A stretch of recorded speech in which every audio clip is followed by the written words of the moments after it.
সেলিনা হায়াত আইভীকে নিজের বোন বলে উল্লেখ করে শুক্রবার সংবাদ সম্মেলন করেছিলেন নারায়ণগঞ্জের আওয়ামী লীগের আলোচিত সংসদ নেতা শামীম ওসমান।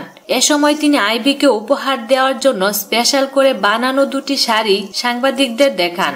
শামীম ওসমান বলেন, এই শাড়ি দুটি আমি আমার বোন আইভীকে দেব।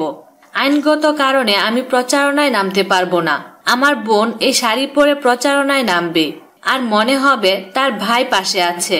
শনিবার দেখা গেল শামীম ওসমানের দেওয়া সেই শাড়ি পরে নির্বাচনী প্রচারণায় নেমেছেন আইভী, যাতে ইঙ্গিত মিলল শামীম আইভীর দীর্ঘদিনের বিরোধ হয়তো এখানেই ইতি ঘটছে।